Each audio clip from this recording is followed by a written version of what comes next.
Hi, my name is Shakera Lightbourne. I'm the subject coordinator for the History and Geography at the Government High School, New Providence, Bahamas.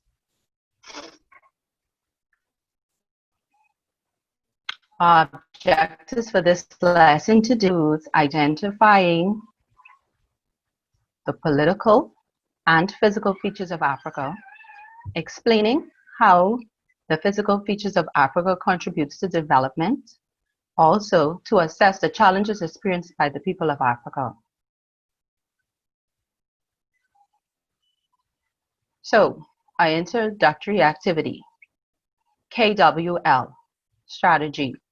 Now, for this activity, you're going to put in the topic. I want you to have your notebooks. I want you to participate as much as possible. So for this activity, I need you to write what you know. What do you know about Africa? Or what you think you know about Africa? I need you to write two things that you think you know or that you actually know about Africa.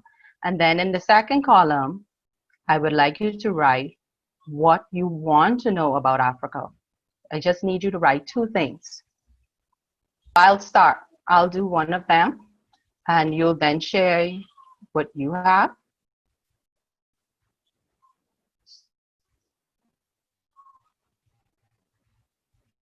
Okay, so someone said they want to know which area enslaved Africans came from. So that will then go in which section? That will go in the what I want to know section. So you would write that down in the what you want to know column. Thank you so much for participating, students. I know that Africa is one of the leading producers of gold. Very good. Also, some of our culture comes from Africa. Yes, excellent. Excellent work. Yes, so you would write those down in the what you know about Africa. Now, what do you want to know? And you would write what you want to know down in the what you want to know column. Okay, thank you. So we'll go to the next slide.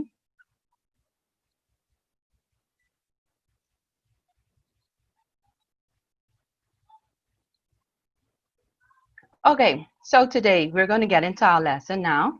Africa is a continent, not a country. So a lot of us get this confused, and we sometimes believe that Africa is a country, but Africa is basically a continent that is made up of many countries, actually 54 countries. It is the second largest continent in the world after Asia, and it has the second largest population. Can someone please tell me what is a continent?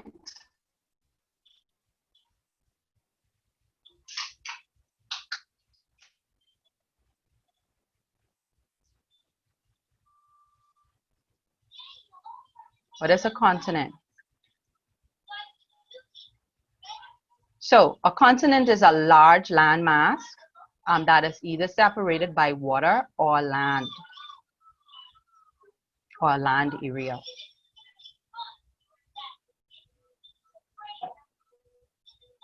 Okay, so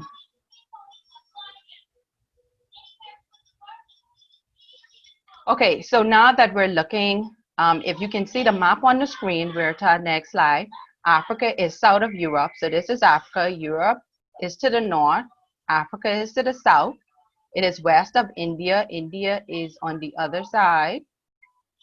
And then it's also north of the Mediterranean. The Indian Ocean borders Africa on the eastern side and the Atlantic on the west.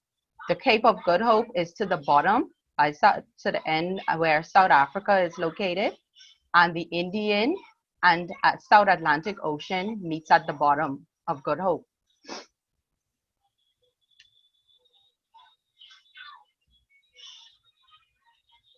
Okay, the regions of Africa. So currently on the continent of Africa, there is basically 5 regions. North, which is made up of 7 countries, And those 7 countries include countries like Algeria, Libya, and Tunisia, and Morocco. And then you also have South Africa to the bottom. We have South Africa in Africa. We also have Mozambique and Angola. In East Africa, we have Ethiopia.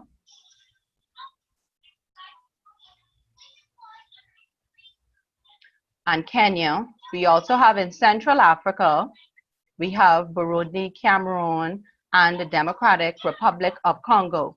Now, we have 2 Congos. One is the Democratic Republic of the Congo, and we also have the Congo. They're not the same. They have different leaders. Also, we have Central Africa. Moving on. So the diaspora, because you see it says 6 region. So does anyone know what the diaspora is? What is the diaspora? When we talk about, or we hear people say the African diaspora, what are they referring to?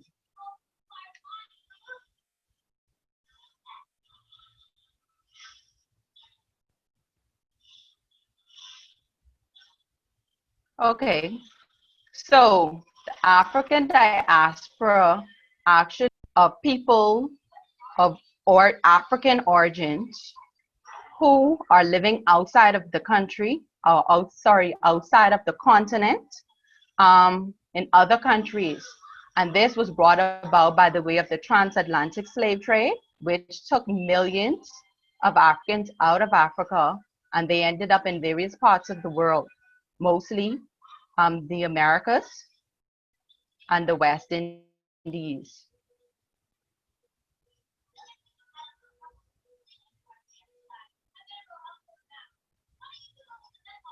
Climate zones. So Africa basically has 5 climate zones. 5. So that means when you go to different regions of Africa, you will find that the temperatures and the climate and the weather varies. So in the Mediterranean, which is the upper northern part, if you're looking at the screen, you will see they have cold winters and very dry, hot summers, right? But the thing is, that's just the minority part. So when it's mostly to the northern part of Africa. Then we have the tropical rainforest, which is here in the green. And that area right there is hot and humid. But the good thing about it is it gets a lot of rain each year, between 60 to 160 inches of rainfall. Also, the desert area, and that's one of the deserts of Africa, which is the Sahara Desert. But we also have another desert, which is in South Africa. And that desert called, can anybody tell me what that desert is called?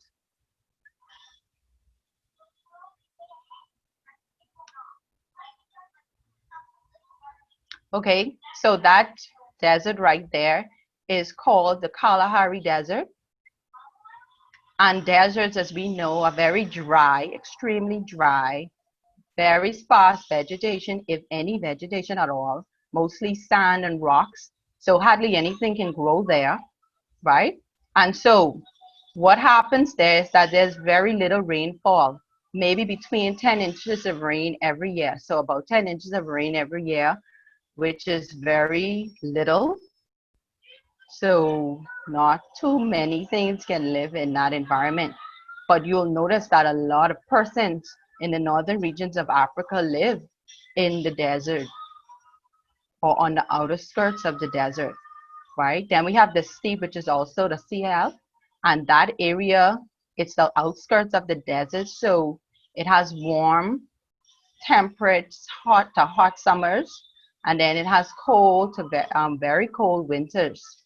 And so sporadic, so the weather changes sporadically. Also, you have the savanna, and the savannas is in this area where the yellow is, and that area has very high temperatures year round. It's seasonal. This would be the area where a lot of our animals would exist, like the lions and the giraffes. They kind of hang out in this area.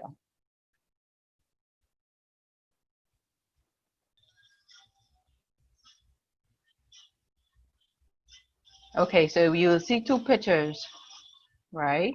You see the savanna with the giraffes, and then you'll see the rainforest as well. Okay, so rivers and lakes. Now, right at this point, Africa has many rivers, many lakes, but four major rivers, right? The Nile River, as we know, it's very famous because it is the longest river in the world. It actually is about 4,000 square miles, which means it's very long. It runs from the Mediterranean all the way to Mozambique. And then we have the Congo River, which is the largest watershed. We also have, it's 4 million square kilometers. We have the Niger River that you can see in the photo, the historical photo of South Nigeria.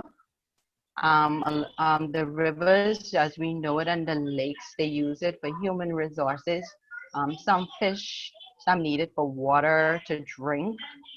So this is the livelihood of most African societies. They really need these things to survive. And then we have the Zambezi River. Then we have the lakes like Victoria, which is quite popular, and it also is out of what we would call the Nile River. It runs as a tributary to the Nile River. Also, we have Tanganyika and Malawi and Chad. So we have, as you can see, we have many more rivers like Senegal and Limpopo and all of those, but we're just focusing on these major rivers, and we'll get into that more shortly. Okay, so now we have the mountains of Africa, right? So Africa, so we have mountains and highlands, right? And so we have the Atlas Mountain, which extends across Morocco, Algeria, and Tanzania, and it also separating the Atlantic Ocean from the Mediterranean Sea. We also have Mount Kilimanjaro, and Mount Kilimanjaro is in northwest Tanzania, and the Ethiopian highlands, the rugged mountain terrains, is situated on the Horn of North Africa, so it's located Ethiopia, yes, in that area where Ethiopia is located. We also have the Guinea highlands, and it's densely forested. We are close to Sierra Leone and Western Cote d'Ivoire.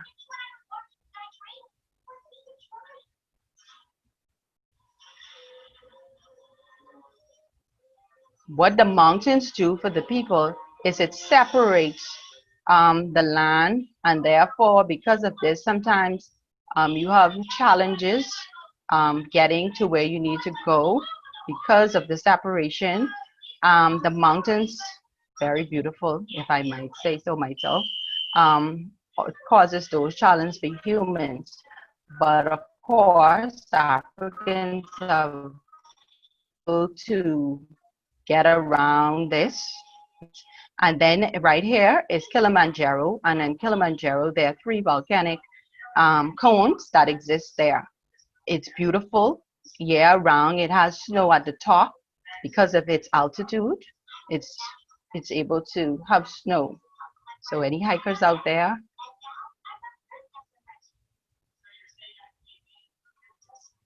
The Great Rift Valley. Now, when we talk about the Great Rift Valley, this is also located in Africa, and it stretches from Jordan. Jordan is in the Middle East, and it stretches from Jordan, comes down through the Red Sea, across into Africa, and it starts through Eritrea and Ethiopia, and then it comes around to the end at Mozambique. It covers about 2% of the continent, and it covers over 7 countries. And so any one of those countries you would go to, you would be able to see portions of the Great Rift Valley. Now, can someone tell me what causes a rift? What causes a rift? Or what is a rift? First of all, what is a rift? Okay, so a rift is a lowland region that is caused by the movement of the tectonic plates. Okay, so the most exciting part. So when we talk about Africa, people always think that Africa is poor, and everything we see on television is usually about people being hungry. Well, that is the case. There are some people who are hungry, but we also have Africa is also rich for its natural resources that exist on that continent. Now, there are many things that Africans do to make money, but the 4 main economic activities would be agriculture. And agriculture is basically the growing.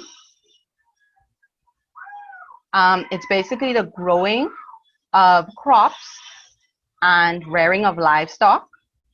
Then you have forestry, and this is where we manage.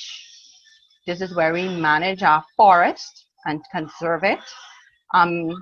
Before we move on, let me talk about agriculture. So agriculture in Africa makes up about 20 to 60% of their gross domestic product, which is called the GDP. And the GDP is the revenue that the country takes in. And so that's the various countries. So it can be from 20% in some countries up to 60% in other countries, right? So that means agriculture is heavily dependent on. Then you have forestry. Forestry, where you would get wood, all of our hardwood that we use to picture things of that nature, comes out of the forest. Now the challenge with that is if you over harvest, legally take things from the forest, what ends up happening is what we call deforestation. And deforestation is a problem, because when all your forest is gone, not only is your economic capabilities taken away in that particular area or industry, you also have the challenge of the heat with the climate change taking place at this point. The trees help to keep the environment cooler. And so by us removing all the trees, we cause then the environment to become extremely hot. Fishing, we also have fishing. Fishing is also something that is done in recent years, so it has become a problem in areas of Africa due to illegal fishing, which we call poaching in the Bahamas and elsewhere. So you have poaching, so you have people who are not from that country coming in and taking those resources. Also, you have overfishing. So people coming in, but then you have the people who go out and then they take too much at a time and not allow the young fish to become matured enough. And so if you keep taking out all the young, then eventually you won't have any fishes. Then you have mining and drilling. So in order to get gold and oil and diamonds and most of these goods that we see here on the map, you definitely would need to mine. Gold, you have to mine, and therefore you have to go into the earth to remove or extract these goods. Gold, right? Petroleum is a little bit different because you have to go into the earth, but you first have to drill. And so once you drill, you will see that there's oil. And they usually establish like oil stations that will collect the oil, and they would run pipes that would collect the oil.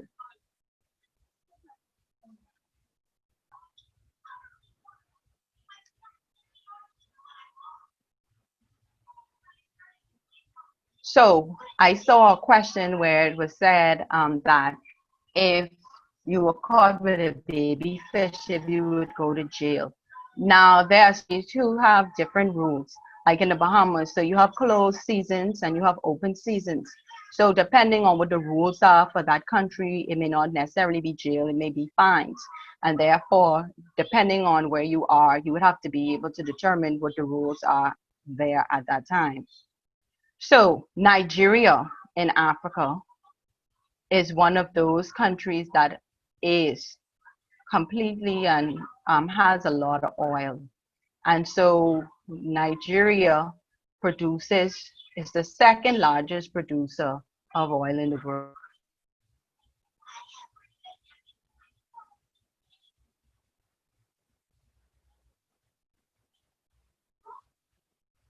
Anybody knows what is cobalt and what it's used for? So you see right here in the area of the Congo, you see they say diamonds and cobalt. Cobalt, in case we didn't know, all of us who have cell phones, is that material that they use to make cell phones, okay? And so Africa has that. And so there's great pressure on Africa to get that metal that they need. And so, yeah, so when you think about your phones, you also have to think about where these things come from. And in recent times, there's been conflict even over the diamonds, because you know diamonds are a girl's best friend. So if all of these countries have diamonds, that means Africa and all these resources, Africa should be very rich, right? But sad part about it is a lot of the resources, the natural resources of Africa, is not controlled by Africans. They're controlled by their neo-colonial leaders. So when Africa was those resources belong to those persons who colonized the different countries. And now that they have become independent, although the countries themselves are independent, the remains in the hands of those persons who once colonized. And that would be those European countries, right? But let me say this, there was one country in Africa who was able to survive colonialism, and that is Ethiopia, right? So they've always been independent.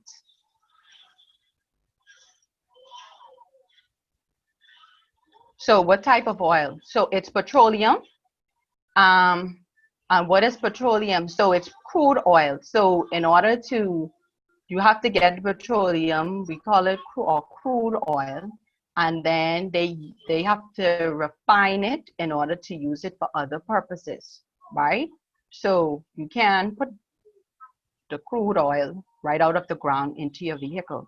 So there's some refining taking place before that oil is then sent to gas stations to put in your cars. Okay, so pay attention to this map because this will come back. You will need to use the same map in order to do an assignment. Okay, so now Africa, a diamond in the rough, right? So did anybody know that Africa was the cradle of civilization? So many historians have proven and archaeologists have proven that the birthplace of mankind is in Africa, right? So when we think about it, we now see that Africans did not just show up one day, they were always here, and all of the other races would have been groups that are offset from Africans, right? So Africans were first. And they call those first people, or first, we call Homo sapiens, right? That's the scientific term for humans, Homo sapien. Now also Timbuktu. See, we're looking at some of these great things that Africans have done, because we always think about Africa as poor, non-educated, people with very little. So these slides are supposed to show you that not only do they have resources, but the greatness has come out of this continent. And they continue to come out because we are descendants of that greatness, right? So Timbuktu was world renowned for education, right? Persons came out of Europe, out of the Middle East, to travel to Africa just to go to Timbuktu, right? So not just under the ancient Mali kingdom, they also came under Songhai and continue to come, right? So this was a meeting place for scholars, the best poets and artists. Africa is also known for its great leaders like Queen Cleopatra. Now, all of us always talk about Cleopatra, but do we know who she was? She was an Egyptian. And yes, there are some people who would like to think Egypt is not a part of Africa, but Egypt, as we have seen on the maps, is very much a part of Africa. So Queen Cleopatra, she was born, and she was born in Egypt, and she is still, even though she's not with us anymore, most famous female rulers in the world, right? And then we have Mansa Musa. Mansa Musa was one of the greatest leaders of the ancient Mali kingdom. And during his reign, gold, he made a hajj, or what they call a pilgrimage to Mecca. And during this time, he had so much gold that it reduced gold to nothing. The currency was almost worth nothing because of how much gold he had. And if you know about supply and demand, we know that in supply and demand, what happens? What happens with the supply and demand?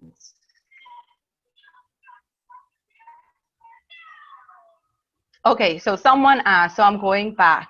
Before I answer that question, someone asked, did he build Timbuktu?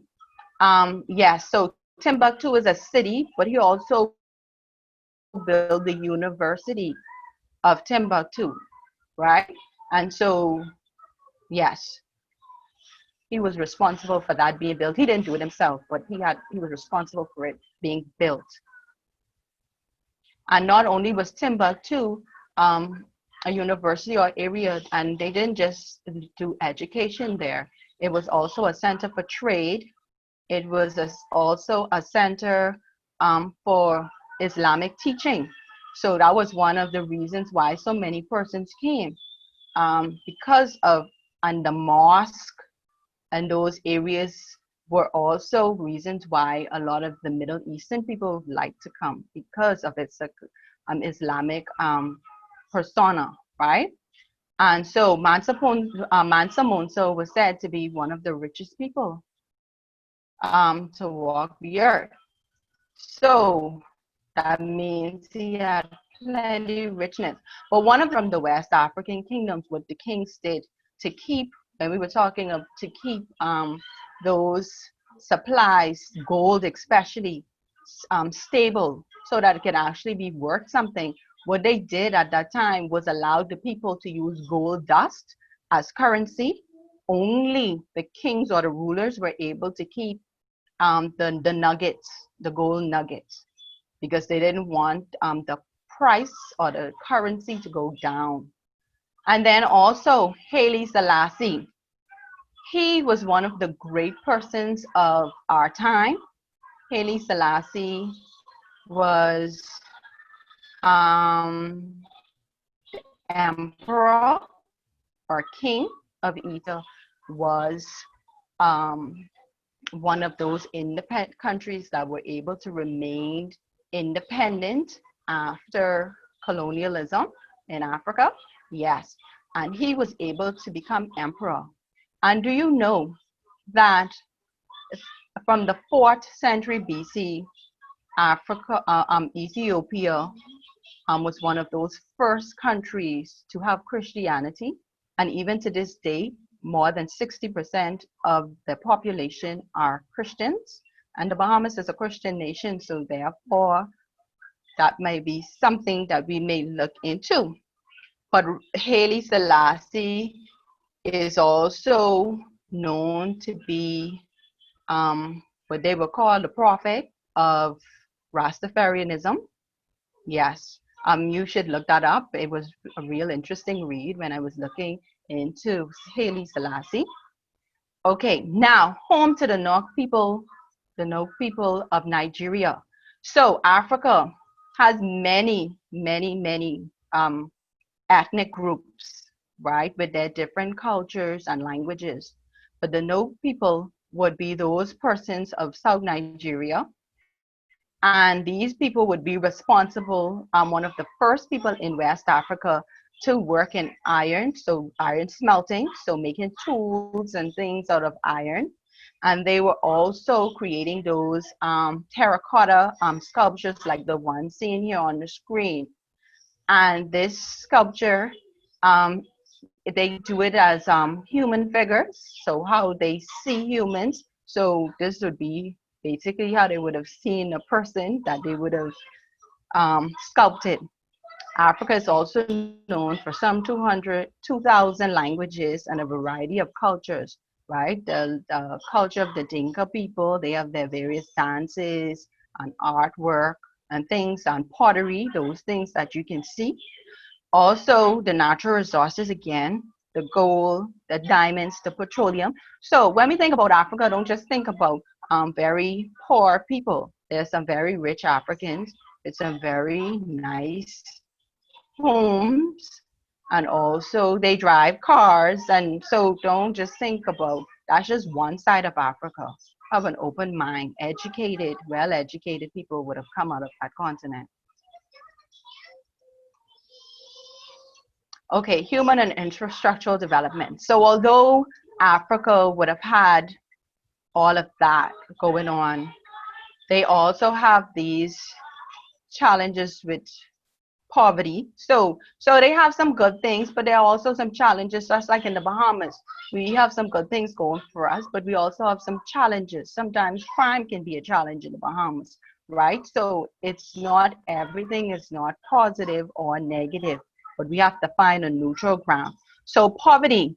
So it is stated that one quarter, so that means one out of every four, or 25% of the world hungry people, people who don't have food, live in Africa. One fifth, one out of five, is considered malnourished. That means they don't get the nutrients that they need on a regular basis. Life expectancy in Africa is about 70 years, and that's pretty good because it's up from 50 years about 25 years ago. So they're coming along quite well. Infant mortality, especially in the sub-Saharan Africa, 1 out of 11 children would die before their fifth birthday. And that could be due to disease, that can be due to war and famine. It could also be death at birth. And so infant mortality, so that is meaning that children are not surviving. 1 in 11, that's a very high number, right? And and then you have education. 1/5 of children between 6 and 11 are out of school, according to UNESCO. So, so that means that children, 1 out of every 5, 6 to 11-year-olds, are not going to school. Why? Because they have to go to work. They have to work, or they can't afford to go, right? Because they're very poor. So in the pictures here, you can see an African village, right? And you'll see them out doing the outside cooking, right? And there was a time in the Bahamas when we did outside cooking as well. Um, there was a time when the Bahamas had outside cooking as well, but you can also see that there are cities in Africa that are well developed, that are well developed, that are well developed. Okay, so before we get to our activity, I would like to share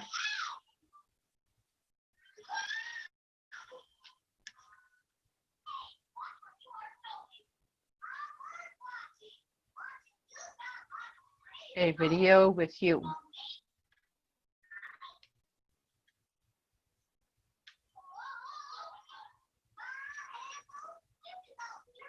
presents the Geography of Africa.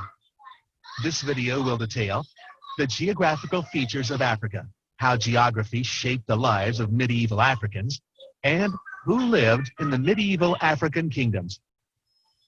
The word geography, through a historian's lens, means the physical environment and how it may influence an economy and culture. Some examples may include scorching deserts that encouraged nomads to move between water sources, islands where the surrounding ocean offered a food source, flooding rivers that created fertile farmland, and mountains where a resource like timber was used for building. Section 1. The Geographical Features of Africa. Africa is an enormous continent, spanning over 11 million square miles. It is home to 4 distinct vegetation zones, from dry deserts, arid and semi-arid grasslands, to water-rich rainforests. The Mediterranean Sea sits on the northern coasts of Africa, and the Atlas Mountains to the northwest span modern-day Morocco and Algeria.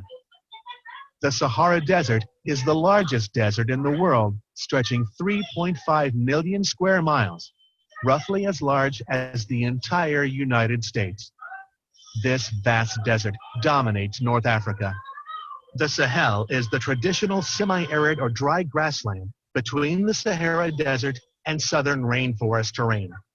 The Sahel runs from the West African coast on the Atlantic Ocean to the Ethiopian Highlands on the East African shore of the Indian Ocean. The Red Sea separates Africa from the Arabian Peninsula and Asia, and is parallel to the Nile River in modern-day Egypt. In West Africa, the Niger River originates in the Guinea Highlands in modern southeastern Guinea. It runs in a crescent through modern Mali, Niger on the border with Benin, and then through Nigeria, ending in the massive Niger Delta into the Gulf of Guinea in the Atlantic Ocean. The lush savanna grassland makes up most of Africa and completely surrounds the rainforest of the Congo Basin in Central Africa, as well as the Niger River to the west and Lake Victoria, which sits south of the Nile River. The Kalahari Desert covers the southernmost tip of Africa and is the 6th largest desert in the world.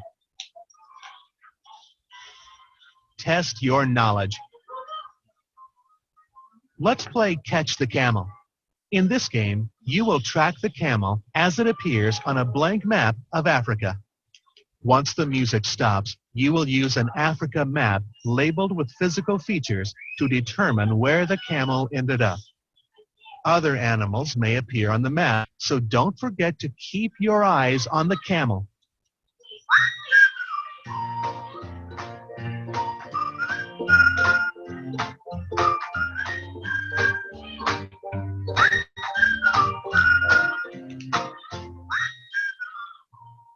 So, where did the camel end up? Was it the Mediterranean Sea, the Sahel, or the Kalahari Desert? Okay, so can someone please type in the Q&A section, where did the camel end up? The Mediterranean Sea, the Sahel, or in the Kalahari Desert?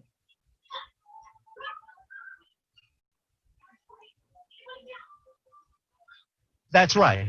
It was the Kalahari Desert. Let's try it again. Remember to keep your eyes on the camel.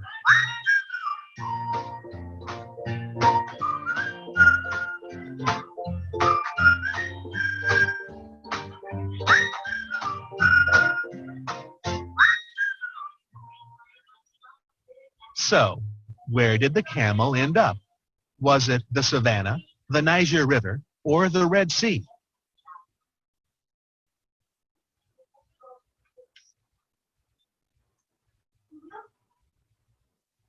It was the Niger River. Let's try one last time. You got this.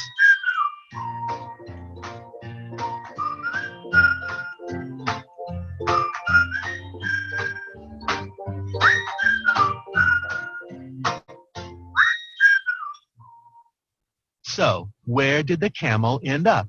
Was it the Ethiopian Highlands, the Congo Basin, or Lake Victoria?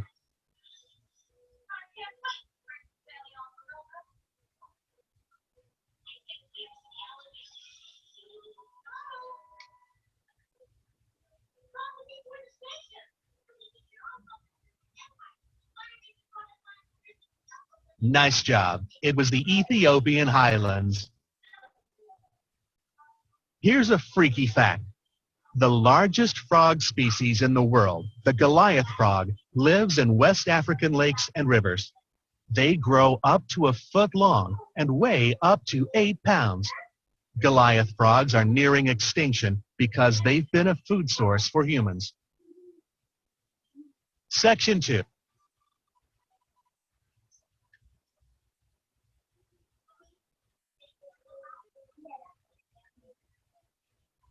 Okay, so did anybody, was anybody able to get all of those questions right in the activity on the video?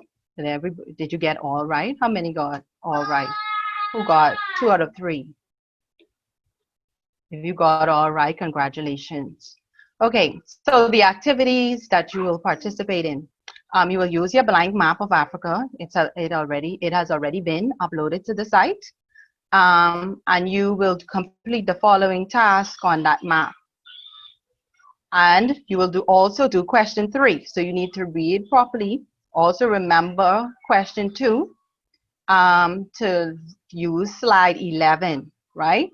That's the one about the natural resources in order to label in the countries and to create your answer key, right? It's a map question. Also, you have a structured evaluation question, type question, where you have to analyze and you have to give your responses. Please remember to give both sides of the argument, right? So you can't just say you agree or disagree. You have to say both and say why on both sides and write a conclusion.